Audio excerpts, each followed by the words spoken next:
And there's a place that I've dreamed of,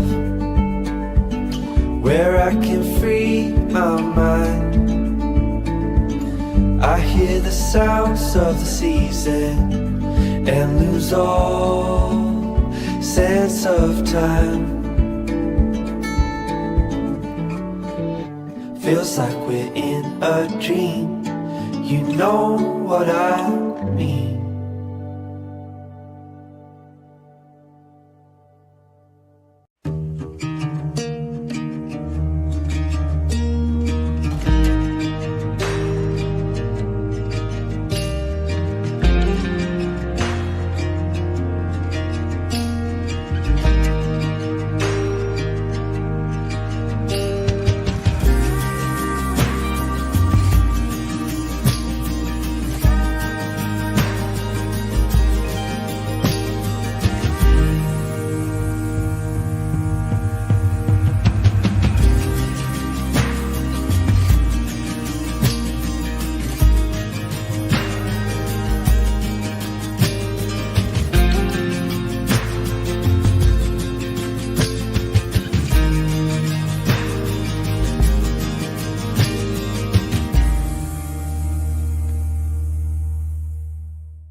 Back again, Danny.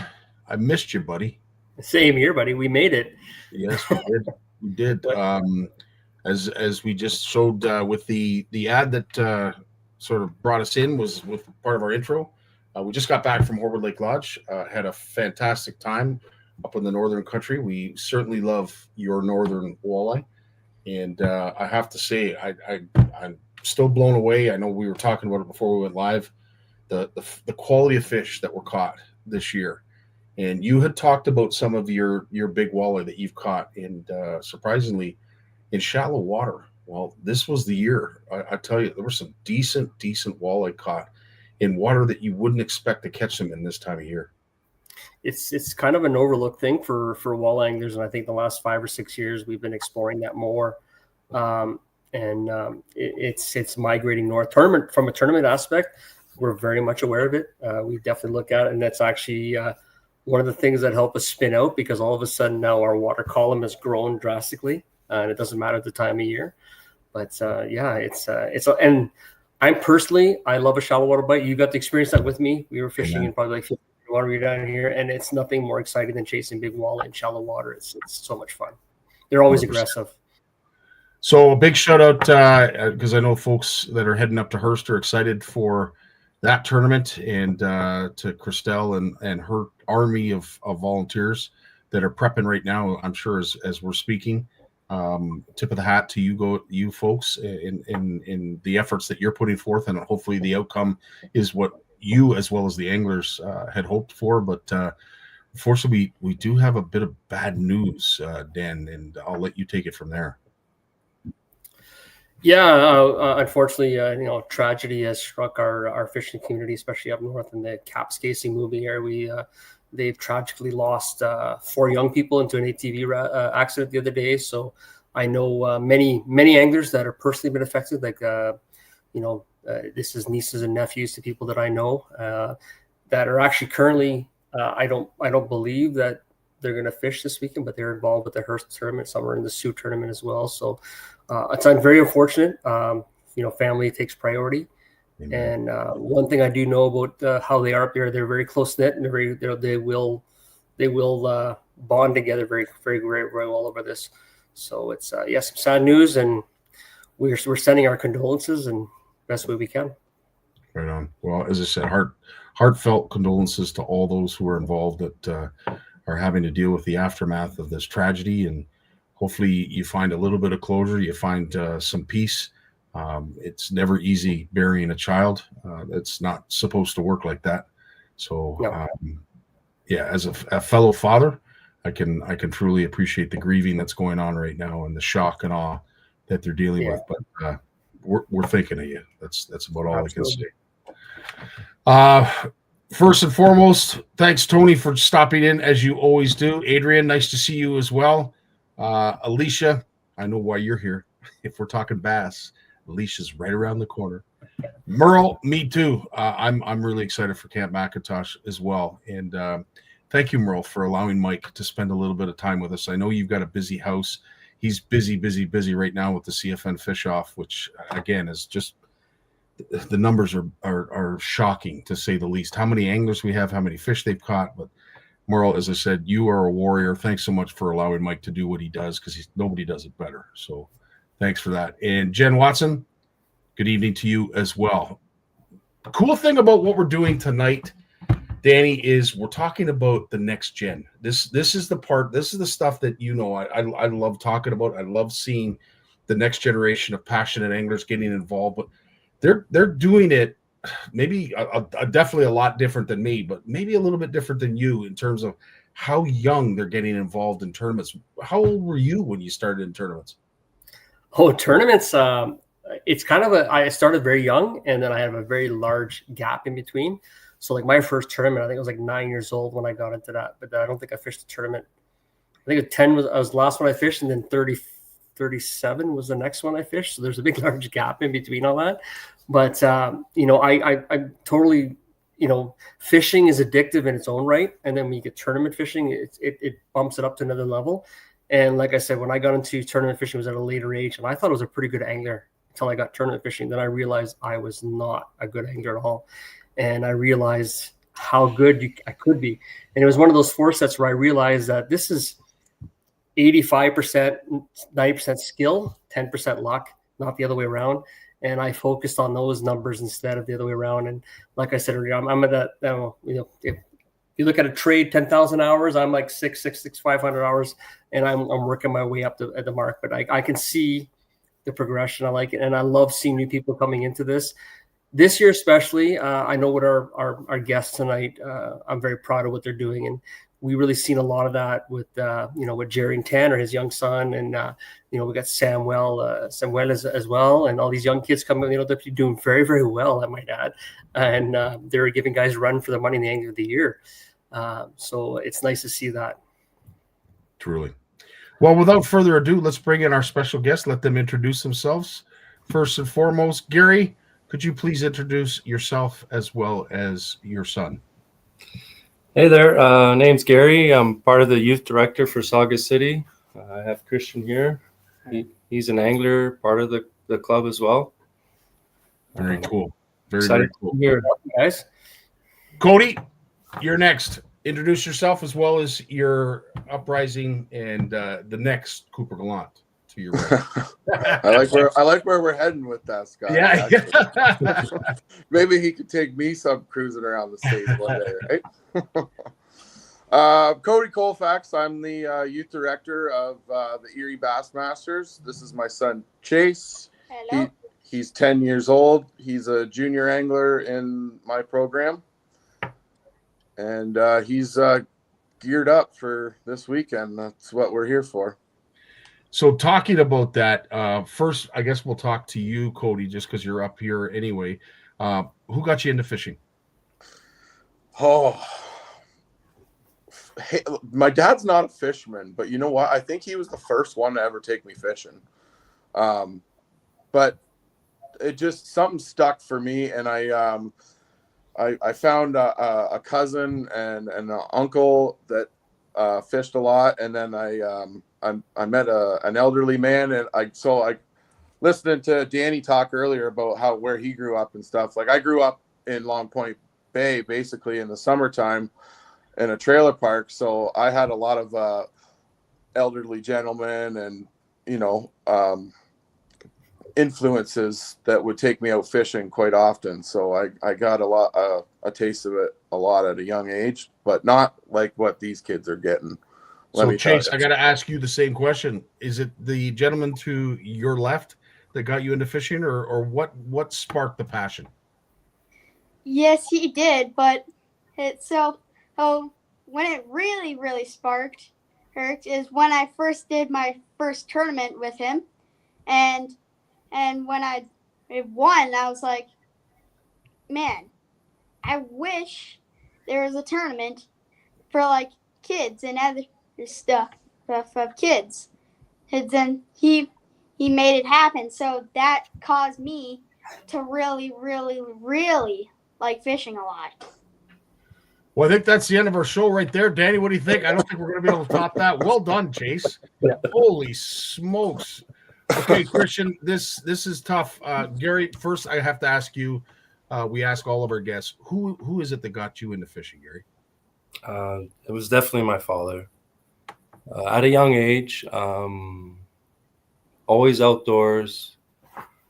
I think the first trip, I was 4 years old, Perry Sound, rock garden camp. Oh, that was a long time ago. I think I brought in a stringer of, say, 40 sunfish and rock bass, my first outing. And I brought it home. I wish I had that picture for you. I was wearing a shirt with a stringer, holding it up and said, "Where's the beef?" Yeah. And then ever since that cottage outing, that was it. I was hooked for life. Yeah, it's tough not to get hooked. Christian, I have to ask you, and tip of the hat to you, because I've been watching a lot of your videos. You and Trevor, you have a special place in my heart when I see you guys step up in front of the camera and do what you do, and you do it so well. A lot of folks are engaged by some of the stuff that you're saying, and of course some of the tackle that you're demonstrating, talking about, and basically just bringing to light that we may not know. But the fact that it's coming from a young angler like yourself, dude, keep up the great work. But I got to ask, is it the gentleman to your right that got you into fishing, or what set off the passion for you? To be honest, yeah, mainly him. It's been a family thing. My brothers, we always try and go out as much as we can, spend the time with each other, and honestly, it's been a family thing. Everybody, mainly him, that he got me into tournament fishing, but fishing in general, it's a family thing for sure. Right on. I have to ask, with this weekend's tournament coming up, and folks that may not know about it, we're going to hopefully make sure that they know everything about it by the end of this show. But Ontario Bass Nation, obviously it's been a club that's been around for a number of years. When did the youth division start? Personally, I just started mine 3 years ago, so I'm only 3 years into it. I'm not exactly sure how long I know. So Curtis from the Coorth, the club there, he's been operating a long time. I know he's got up to like 25, almost 30 members or something like that in his club. So like hats off to Curtis for that, because I struggle putting 16 kids on the water every tournament, let alone 30. So honestly, I personally don't have an answer of the how long it's been around. But I know Gary's club and my club are fairly new, and it's a new thing that not a lot of people have heard about. So it's getting some interest. It's going good. It's awesome stuff. I have to ask, with that being said, you are the president of the Mississauga chapter, Gary. When did it start, and when did your junior division start? Our junior division started last year with the help of a few members in the club.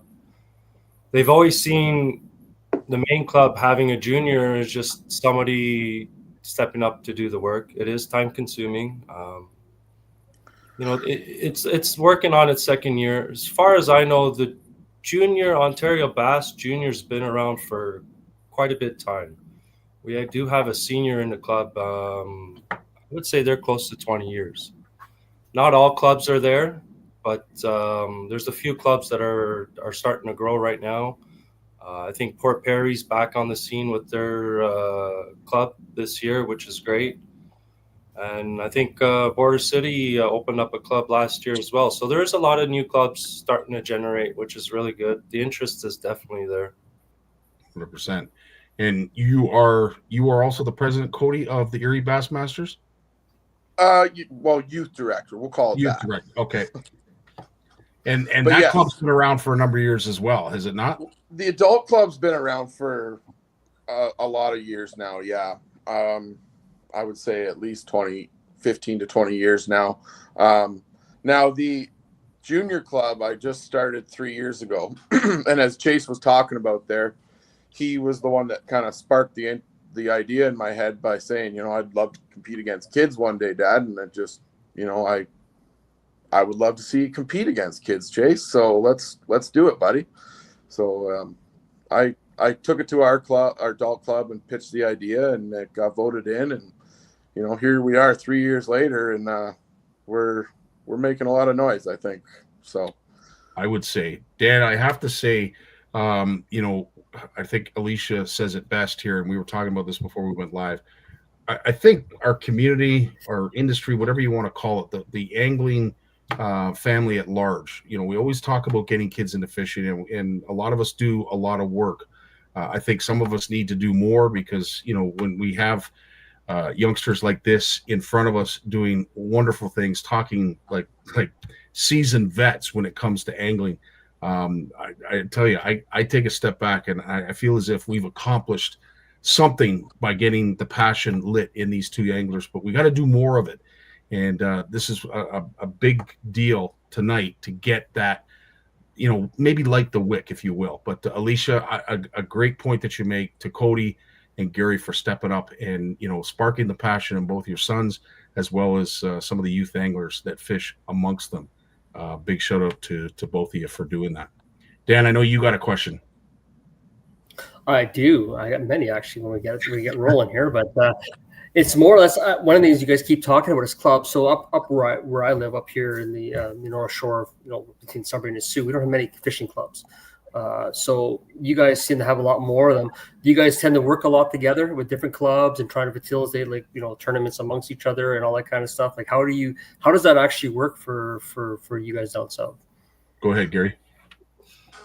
For the most part, we definitely work together.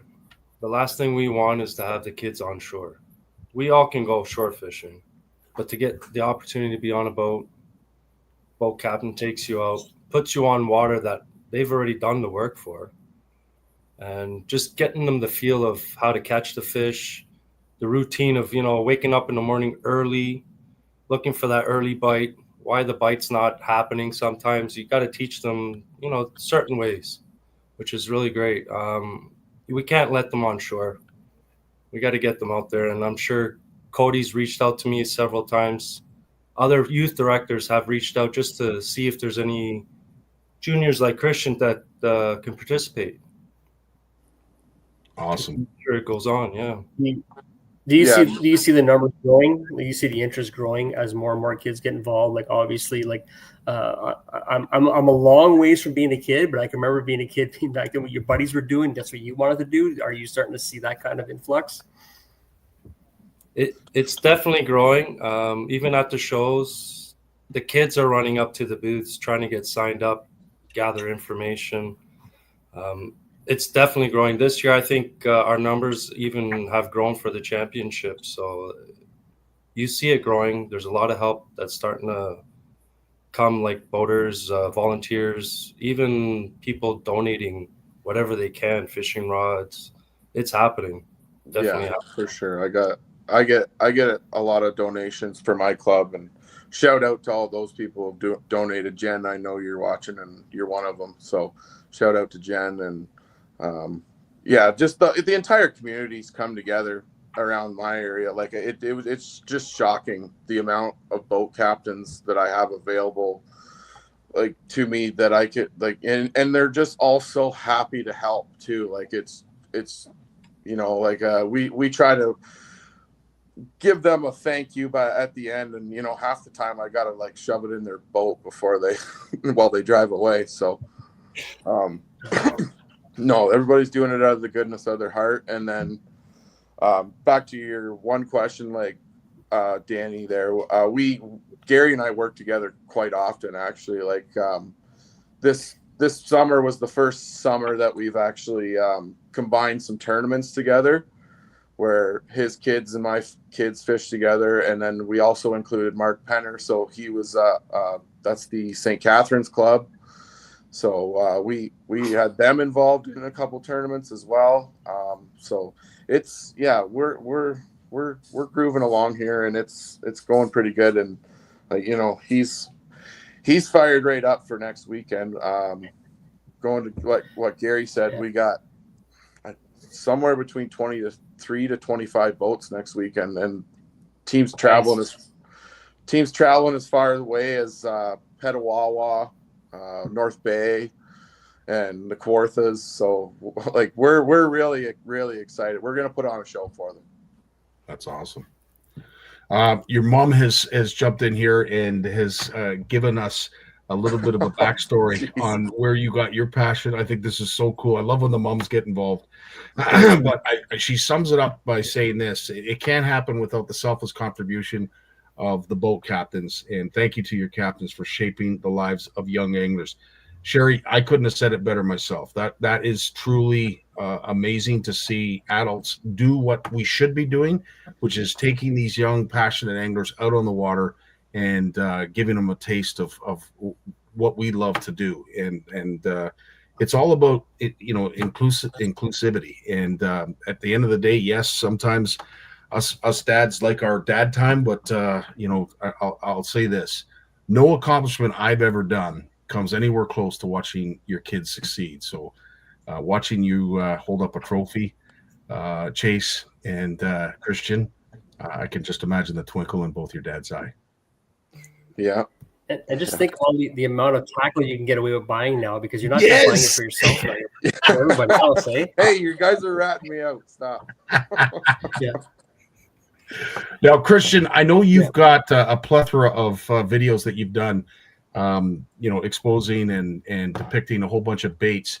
Are you able to talk, like, if we're going to be out on Lake Erie this time of year, is there a specific bait that you're going to use that works really well for you, or is there a confidence bait that you're probably going to lean towards this upcoming tournament? Yeah, I definitely got a lot of baits. Confidence-wise, there's a new bait Exxon just came out with, the Rally Shad, designed by Cooper Gallant. That's definitely one of my confidence bait for smallies. I use it in a 3.75 on a ball jig. But honestly, that's one of my confidence lures. If we're talking about baits that I think would work for this weekend, it's the Hot Shot Minnow from X-Zone. It's one of my favorite drop shot baits of all time. It's amazing. I love it. It's easy to fish drop shot for me. I find it a lot of anglers complaining about it, but I love drop shot. And honestly, it's my favorite way to fish. That's awesome. I absolutely love it. Awesome. Chase, I got to ask you, I think it's pretty cool looking through the eyes of a 10-year-old. I got out in the big water. I think I was in my 20s. I can't imagine being out on Lake Erie when I was 10 years old, fishing lakes that produce trophies and where other tournament anglers have had lots of success and had tournaments of their own. If you can describe how it feels to be out on big water and competing on some of these waters that some of the elites that you look up to also compete on. Well, it is kind of crazy that some are actually pretty younger than me. He's like some are 9, but it's awesome. Is it like, what's it feel like when you catch a fish out there, like when during a tournament? Like you get confidence and more confidence and more confidence once you get closer and closer. More time to spend out there, right? Yeah.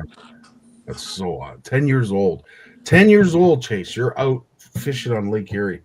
Now, obviously, with Lake Erie being big water, it's something that Dan and I worry about, holding a tournament of our own. Is there anything that, other than wind, because obviously, Lake Erie can be a beast that we can't always tame. Are there any concerns when you're out on Long Point? If you got areas that are designated for a blow day, if you have a bad day of wind, have you got any measures in place for that? Yeah, so we do have boundaries for a weather day. If the wind blows and the outer bay is out of question, we'll send all the kids into the inner bay, and it's a lot more protected in there. Now, out in the middle of the bay, you'll still find some waves out there, but you can tuck yourself pretty far back into the marsh there, and and then it becomes a largemouth tournament really, really quickly. So, I mean, that'll level the playing field if it ends up that way. But knocking on some wood here, I looked at the weather forecast, and it's looking a lot better for us now. So, fingers crossed, it keeps doing that. Right on. Anglers look at two things all the time: charts and the weather. That's all we look at all the time. But, Same with tournament that being said, directors. yeah, well, that too.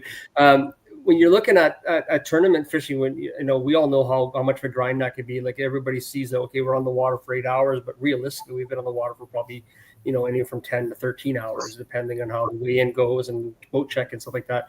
Do you guys tend to shorten that a little bit when it comes to the youth, with the kids, stuff like that, not to grind them out so long? Or so last year I was doing it because I was blasting off at 8 and bringing them in at 2 to weigh in.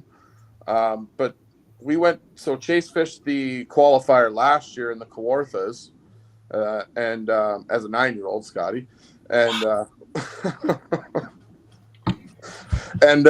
anyway, so I went there, and that was like a full day, 7 to 3, and I was like, well, I'm gonna change the rules to my club and make them go 7 to 3, because that it's just, since we're hosting it and I'm putting my whole club out there, it just gets them ready to be out there for the whole tournament. So like basically I treated this year as like a preparation for this weekend.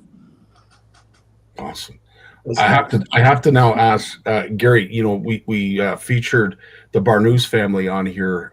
I believe it was the last time we had a Power Hour, and they were on their way down to the States, and it was because of this tournament, if I'm not mistaken, that qualified for them to compete down in the States. How freaking cool is that? That is awesome. Like just the thrill that they get. They don't even have to be first or the top 20. It's that experience. That experience will get you to continue fishing, make you want to go out there. There's so many people covering cost where they're able to go out there and fish without worrying about expenses. That's the big thing. If they do well, we have a member in our club, Mississauga Club. His 2 kids live in Alabama. They never came back. Wow. They were part of that program, and they've done well ever since then. So that's the opportunities that are out there. And then the Americans are putting out scholarships. So if you're really at it, there's some big changes that can happen if you're in that industry.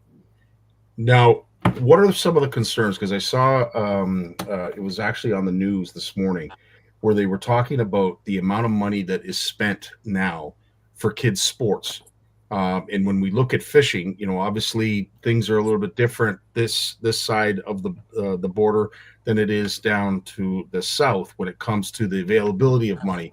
And, the Americans, I have to tip my hat to them. They certainly know how to prepare food. They certainly know how to have a good time. And when it comes to sporting events, they know exactly how much money to throw at it to make it a success. We don't have that luxury up here in Canada, but to be able to know, like Christian, as I said, I just shake my head at the belief sitting on that dock when I was maybe 4 years younger than you are right now, thinking, you know what, I would love to be Bob Azumi. But the thought of that happening was like, I might as well have looked for a unicorn. It's just, it wasn't going to happen. Whereas you guys, like Cooper Gallant is competing right now, and the chance that you have that ability to, maybe one day rub shoulders with not only Cooper, but a lot of other Canadians that are doing really well on that bass circuit, the door is open. And the opportunity that you guys have right now, I'm telling you, it excites me, and I'm not even fishing it. These kids are on a good path right now. Yes, they are. Absolutely. Both of if there was anything, Chase, that you could say, obviously, you have your dad that got you involved in this. Is there any advice that you can give a young angler about fishing or getting into fishing? And perhaps if they wanted to take it to the next level and be a tournament angler, have you got any advice for them? Yeah. So like if you never give up and chase your dreams often and often. Yep. Amen. Well said. Danny, you go ahead, bro. I know you got more questions. one little piece of advice too: don't let the clock beat you up. Don't get clock watching. I've had that happen to me, and you get caught in your head, and all of a sudden, it's 2:00, and we haven't got a big fish. Well, I still got 2 hours of fishing ahead of me, and you get caught up that way. So that's the toughest one. That's always been my nemesis. My entire career is fighting the clock. And so as boat captains, yeah. as boat captains, obviously you're the angler. Does the captain? Do you steer the boat? Are you working the pedals? Are you working the trolling motor? Like, how does that all work? Are you just zoned into fishing, Christian, or is your boat captain doing a lot of work behind the scenes? Well, most tournaments that I've had this year, I've been running the trolling motor mainly just because I wanted to learn. So I've adapted to most of it, and it's taught me a lot, which I appreciate them because I could see that they put effort into teaching me it, and I'm confident that I could run it myself. But they do run it time to time if we're in those, heavy weeds or, they just feel like running it. But I do like to run the trolling motor, and I like learning about it. Amen. And Gary, are we solid for boat captains? Do you have enough as it is right now? Boat captains as of right now, if there is any needed, Cody, I think is just the one for. I think as of yesterday, we're good. We're good. Oh, that's awesome. That's the best noise you can make right now, to be honest with you. Yeah. No, I think all teams have a captain. I that last one, I handed off 2 days ago. I think they registered last night. Oh, that's awesome. That's great news. And do you choose as anglers where you're going to fish? Like, is it all up to you? Do you point? Like, how does that all work with your boat captain? Go ahead, Chase. Yes, but you gotta tell them where you want to go. Oh, but if they don't know that spot, you kind of gotta show them a little bit by telling them directions and whatnot. I love it. So he's 10. He thinks he can get back to some of these spots that some of these boat captains have taken them to. So Cole Bailey, if you're out there watching, buddy, he thinks he knows where he got all those largemouth. Yep, I do. I still know the exact same bait that I was using. Look out. To answer more of that question on the captains, there is a few rules. When it comes to the junior side, they're able to net their fish, help tie line, a lot of stuff that the kids are not 100% with, they're able to. When it comes to the high schoolers, they're all on their own. The coach, which is the boat captain, can call out a timeout. There's timeouts throughout the day, stop them from fishing, a little bit of education, let them know what they're doing wrong. Just advice, really. I think they get 5 throughout the day. 5 1-minute breaks, and then 15 minutes at 11:30, Gary. Wow. So there is a little bit of work for the coaches to do. They do have to still power the boat. Some of the high schoolers are expected to have a boating craft license with them if they do travel to the States. Christian himself, some boat captains allow them. I think some of them are only allowed to run a certain amount of horsepower. But yeah, they put in the effort. They listen to the kids. Wherever they want to go, the captains will oblige to it, which is great. Now, are the anglers, are they much like the NOWT and the tournament circuit that goes up on the north? They're all part of a chat group. Chase and Christian, are you guys part of a chat group that you're talking to some of the anglers right now, or how does that all work? Not for me, not really. I mean, I'm not in any groups. It's more personal stuff. Right. Like, I'll talk to some anglers personally, but no groups. No groups. So nobody's like chirping or talking smack already. Like they're behaving. They're all behaving. They're behaving. That's good. Which is good. They're all being stingy with their information. That's what they're doing. Yeah. Yeah. Now, both Cody and Gary, I'll get you to answer this question. Judging by some of the pictures that I have here, what are we expecting? Is there a bag weight that we think will take it this weekend at this tournament? Yeah, I think in the high school division, I think you got to have north of 18 a day to win if the smallmouth are going to play. Yeah, I'm gonna have to agree on that. That's a good number. And then if they're on their game, 2 18-pound bags should do it. And then for the juniors, I mean, it's tough for them, but like if they get 14 to 16 pounds a day, like they're gonna be in contention because number one, the junior group I don't think is as large as the high school. I think out of the 23 or 25 teams that are coming, I think there's only like 7 or 8 junior teams, and the rest of them are all high school. So, I mean, the odds are better in the junior division right now. Gotcha. Just to bring up what happened at the MLF tournament, and as bass connoisseurs, I will say that Danny and I are amongst tonight. The Dirty 30 that Lucas pulled out of the St. Lawrence. How incredible of an event was that? Like, I mean, for me who doesn't tournament fish, even I was overwhelmed by the size of bag that he brought up. And of course, it's an incredible fishery, but what an accomplishment.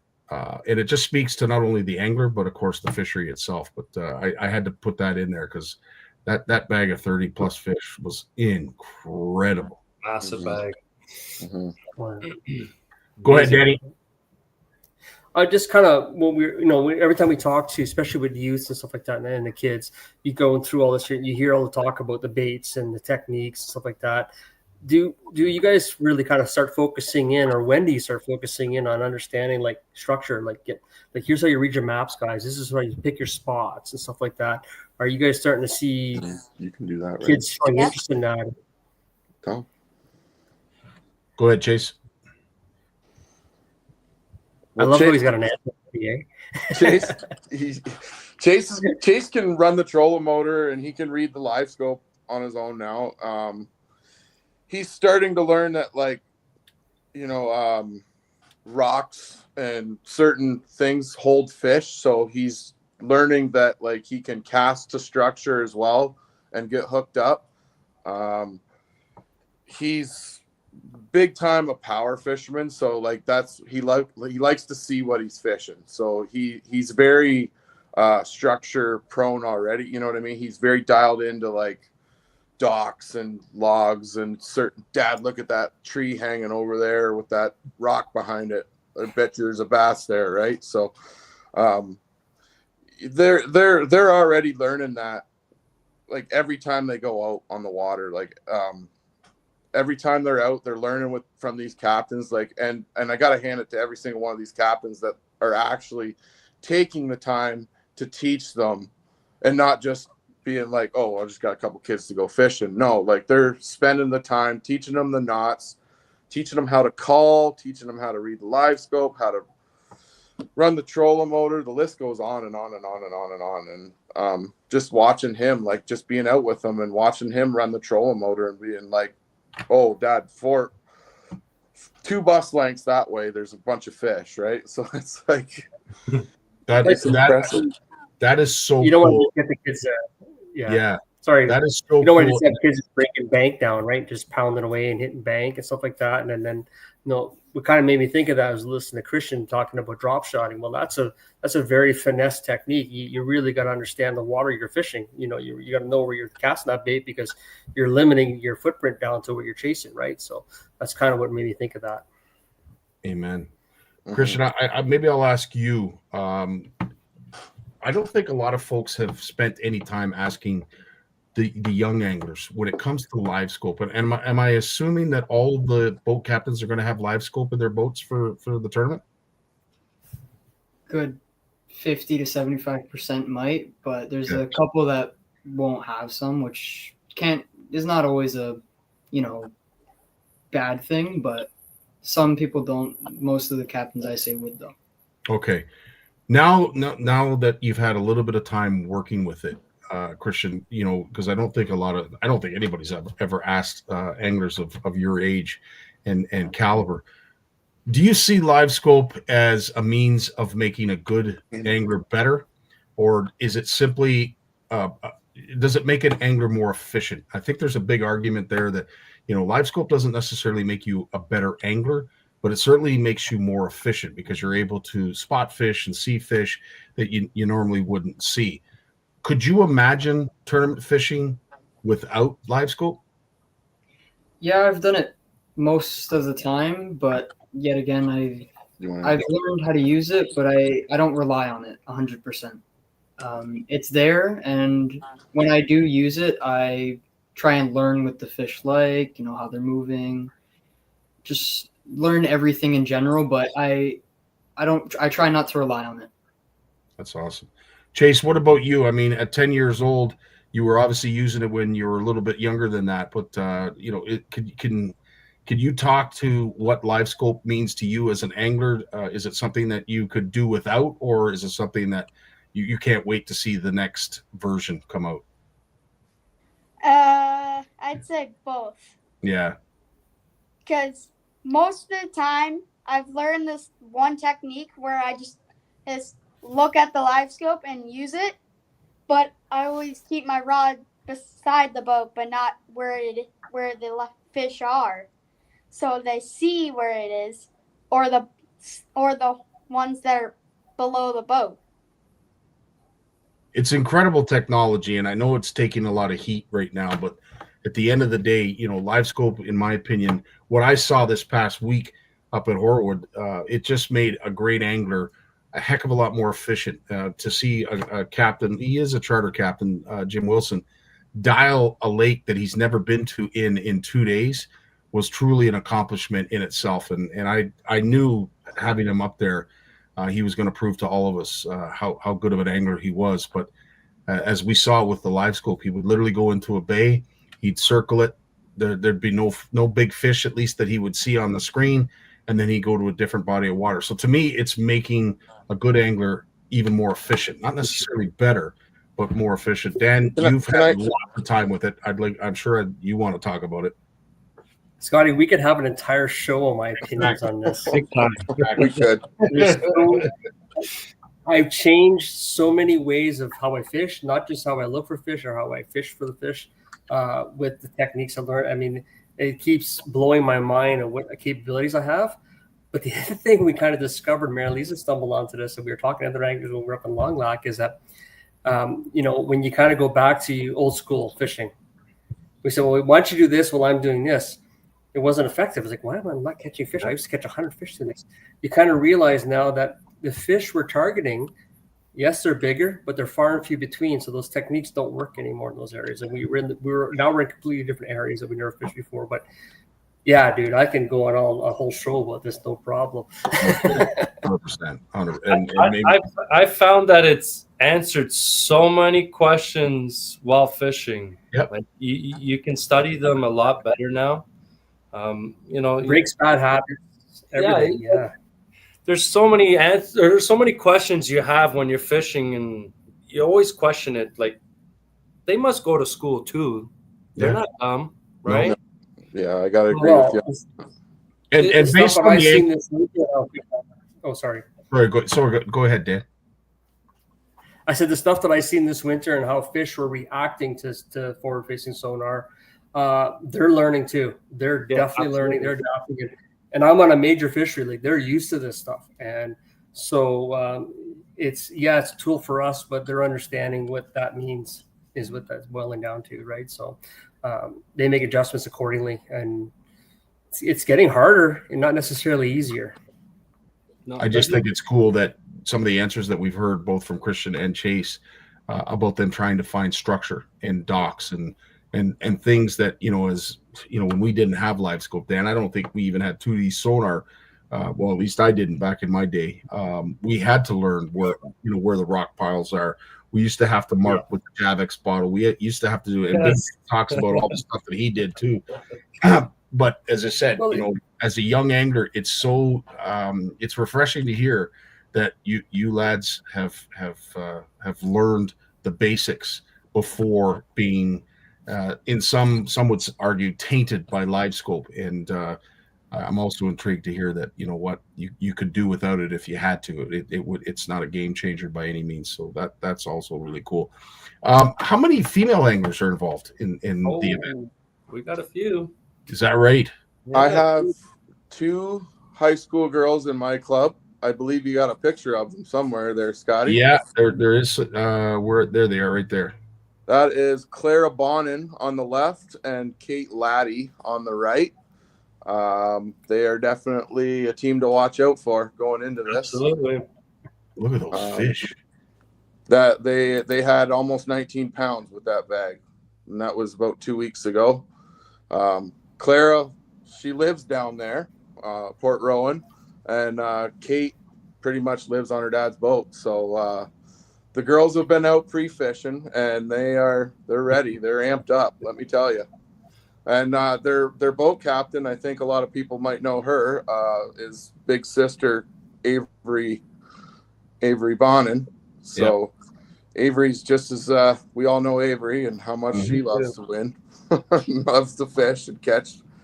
And that's definitely a team to watch out for. Right on. And some of these other teams that we have here, of course, some notables that we just spoke about. Trevor has certainly blossomed into a fantastic. Trevor's actually not fishing it this year. He's too old to qualify now. Wow. He's definitely paved the way for a lot of the kids that are in the industry right now, which helps us a lot. Just about to say that, Gary. He's a big influence to a number of kids in my club. I know Miles Botsang took a shine towards him last year at the qualifier, and he kind of took some of the Erie kids under his wing and just said, it's going to be tough fish out there. Just keep your head down, fish hard, and we'll see you at the finish line kind of thing. And that's just it's just nice to hear that, right? Awesome. He also has a great teacher as well. Yes, he does. Yes, he does. Yes, he does. And if you're listening, Jay, we're talking about you. I had to watch him the other night on Monday to take a few notes to see how I do tonight. Well, you know what? Next to Jim and Lawrence, nobody does it better. I will say, Jay is someone that I truly look up to for the work that he does on a regular basis, and he's doing it at an age where a lot of us old guys might be thinking of letting the younger folks take the lead, but you know what? He's kind of like me. He doesn't like to see people outwork him, and he keeps at it. But so that was Damian Kimball there. He's another young fella right there. Yeah, he qualified last year. He will be fishing this year as well. He's quite a stick. You got quite a few, judging by the pictures here. Who are these two? There's some quality fishermen.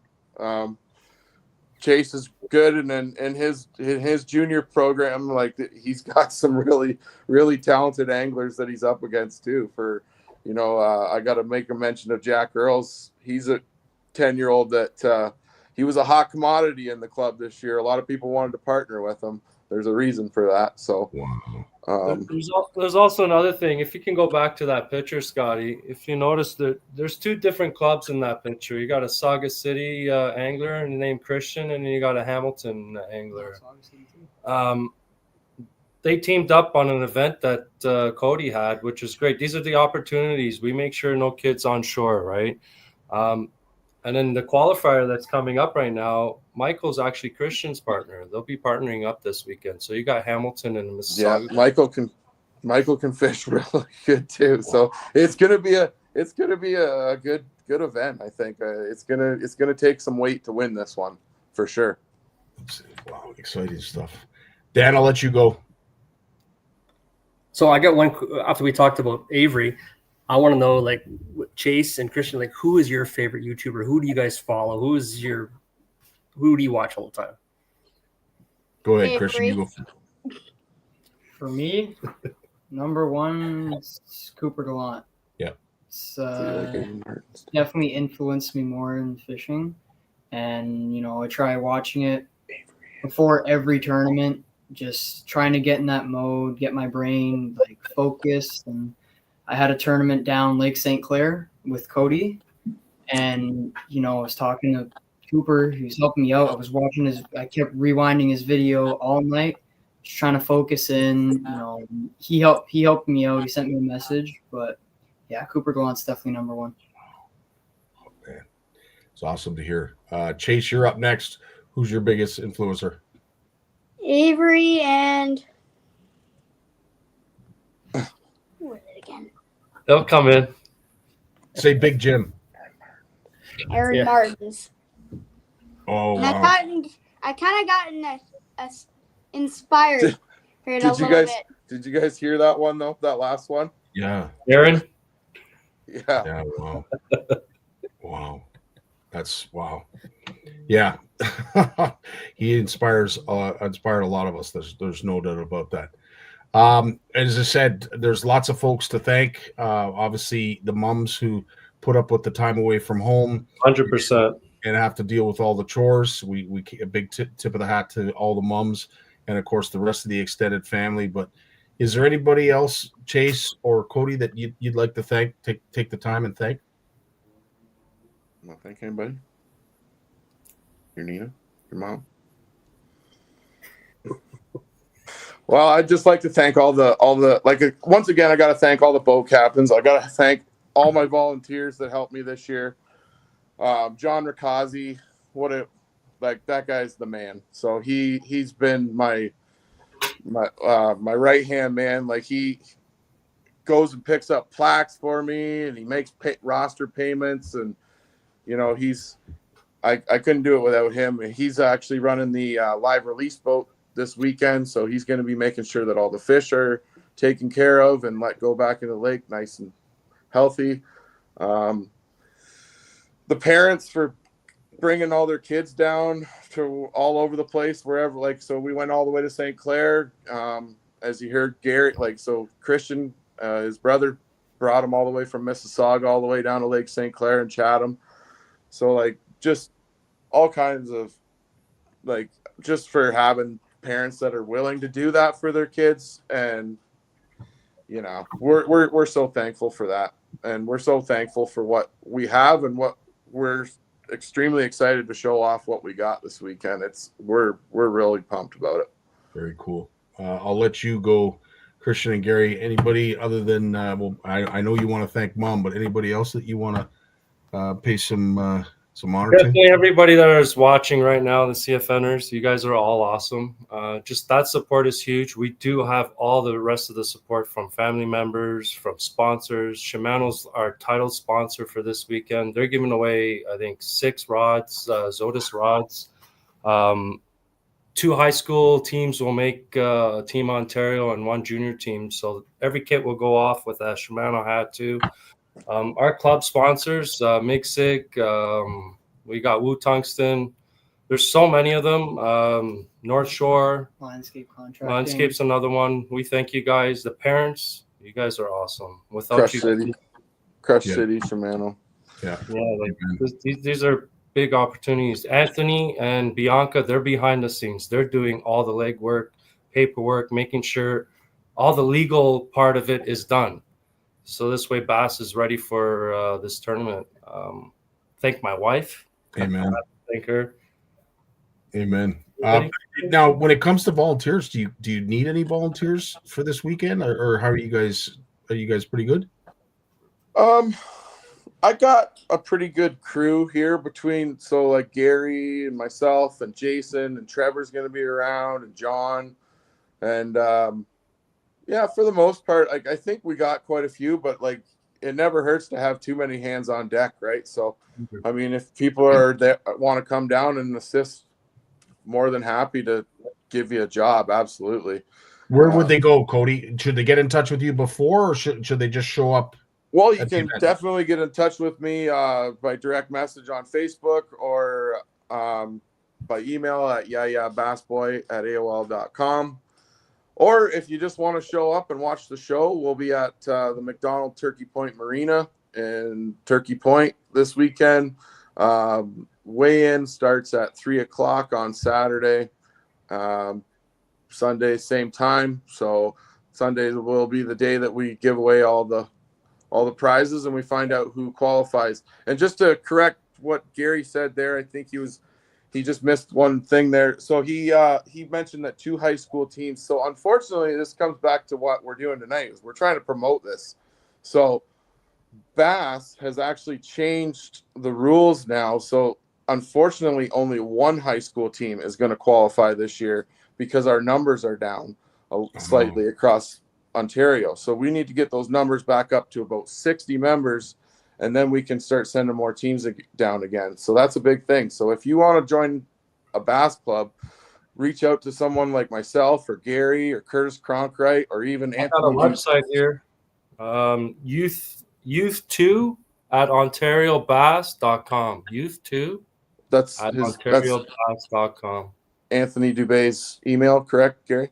Yes, that's the one. Yeah. So Anthony Dubé is the head OBN youth director of Ontario, and he's the guy that can get you linked up with a club nearby you. And if there's not a club, like where Danny mentions he's up Sault Ste. Marie area, there's a virtual club that you can join, and you can just fish virtual tournaments throughout the year. And that's all through Bassmaster, and it all starts with a membership to Bass. So cool. Right on. Danny, I'll leave you with the last question, my friend. I'm all questioned out right now. Everybody did a great job, so I'm going to leave it at that. And like I said, if I start asking questions again, I'm just going to start rambling on, and I can see the time, so I'm not going to bother doing that. You want to talk about forward-facing sonar some more? Absolutely, I love forward-facing sonar. That's my jam. I love that. So, but I will say, I wanted another time. I wanted to hear from the young anglers, because at the end of the day, it gets such a criticism that basically you're just these young anglers are just staring into a box. It's made the playing field unlevel. I've heard this, that, and everything else. At the end of the day, I truly believe that if an older angler like myself is struggling with it, it's because we just don't know how to use it properly. But at the end of the day, it's a tool. It's no different than a trolling motor or anything else for that matter. It's a tool. And if it helps you, it makes you more efficient. It makes you see fish that you didn't see. As Christian mentioned, and Gary, it's taught you a lot about the fish that you didn't know because you've never been able to see that aspect of it. I think there's a lot of good there. I don't think it's all bad like it's being painted by some. But at the end of the day, I've never heard it from a young angler's mouth. So this is so cool. You got me going now, but I'm just gonna say I noticed from a bass walleye side, it's less needed or less of an asset, and not really necessary an asset in the bass side. You guys can get away with it a lot less because you're fishing a lot more heavy structure, weeds and stuff like that, where it's not as a useful tool. Whereas we're chasing fish in suspended water and stuff like that, where it becomes more of an asset and more of a utilized tool. But I'm stopping right there, I promise. Hey, if you're on them and you're on them, a little trick: turn off your sonars. Amen. Amen, brother. Yeah. Well, listen, on behalf of CFN, myself, Danny, and all who are watching, thanks for all the comments. Thanks for all the support. Christian, Chase, I wish you guys well this weekend. And all I can say to you, Cody, and you, Gary, you guys have done a fantastic job in igniting the passion for angling in both your sons and those who are around them. And, of course, all those who are going to be participating this weekend. So to you, lads, keep up the great work. Thanks for having us, guys. Right on. Thanks again for joining us tonight. And for all those who are looking to see the results, where are they going to be posted, the results from this weekend? You'll definitely find them throughout the clubs that are involved. And in Ontario Bass Junior Nation, you'll definitely find it there. Cool. Between Gary and I, we're both pretty active on Facebook on who won the event. So it'll definitely be posted on both of our pages. I can guarantee that. And then, like he said, on Ontario Bass Nation and Ontario Junior Bass Nation, you'll be able to find the results too. Right on. Good luck to you, to both of you. Hope you guys catch a whale. Take care. Have a great night. All the best. Thanks for joining us tonight. And all those who left some great comments. We'll see you next Wednesday right here on the Power Hour.